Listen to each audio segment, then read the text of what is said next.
Hi friends, welcome back to our channel Lavanya family blogs. నేను ఈరోజు కోడిగుడ్డు పెసరట్టు చేయబోతున్నానండి. నేను పెసర్లు గ్లాస్‌న్నర తీసుకున్నాను. 3 స్పూన్స్ నేను రైస్ వేసుకున్నానండి. 2 స్పూన్స్ అటుకులు వేసుకున్నాను. నైట్ నానబెట్టుకున్నానండి నేను. ఇప్పుడు మిక్సీ గిన్నెలోకి వేసుకుందాం మనం.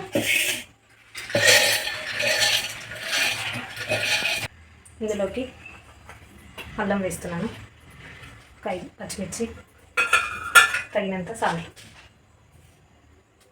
ఇప్పుడు మనం వాటర్ చూసి వేసుకోవాలి. వాటర్ అవసరమైతేనే వేసుకోవాలి, లేకపోతే లేదండి. ఇప్పుడు మిక్సీకి వేసుకున్నాం. మిక్సీ పట్టుకోవాలి. నేను గిన్నెలోకి వేసుకుంటున్నాను. ఈ మిక్సీ పట్టుకున్నాను. స్టవ్ వెలిగించి పెనం పెట్టానండి. కొంచెం వాటర్ వేసుకున్నాను.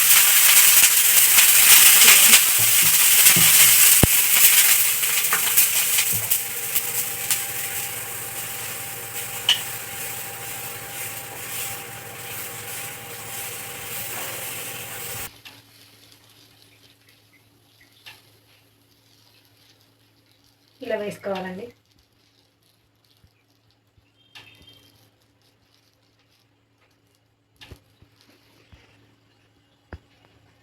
కొంచెం కాలిన తర్వాత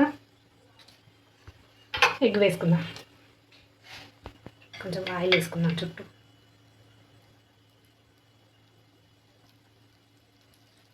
ఇప్పుడు ఎగ్ వేసుకుందామండి.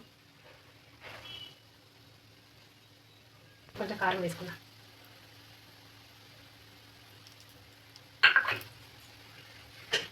సన్నగా తరిగి పెట్టిన ఆనియన్స్ వేసుకుంటున్నాను.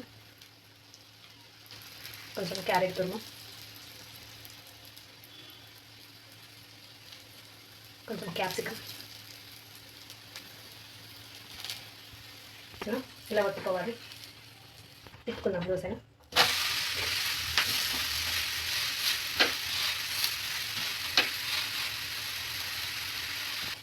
ఇలా తీసుకున్నాం.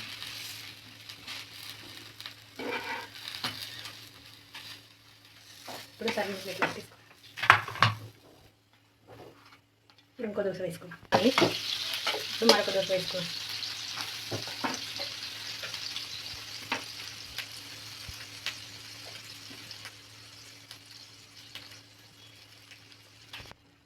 ఇప్పుడు ఆయిల్ వేసుకున్నాం చుట్టూ.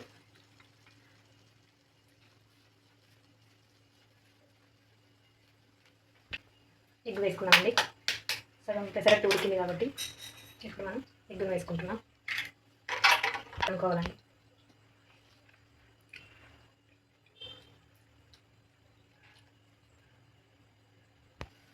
కొంచెం కారం వేసుకున్నాం. వెజిటేబుల్స్ వేసుకున్నాం.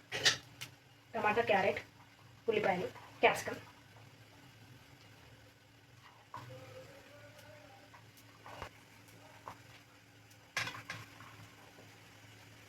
నాకైతే పిజ్జా లాగానే అనిపిస్తుందండి దీన్ని చూస్తే. తిప్పుకోవచ్చు అండి, మన ఇష్టము. తిప్పుకుంటే స్టఫింగ్ పోతుంది అనుకుంటే అవసరం లేదు. లేదు 2 వైపులా కాల్చుకోవాలనుకుంటే కూడా తిప్పుకోవచ్చు, మన ఇష్టం అండి. ఇప్పుడు నేనైతే తిప్పట్లేదు. ఫస్ట్ దోశ తిప్పినాను కదండి, ఇది ఇలానే వేసి చూపిద్దామని ఇలా వేసాను. ఇప్పుడు సర్వింగ్ ప్లేట్లో ఒకసారి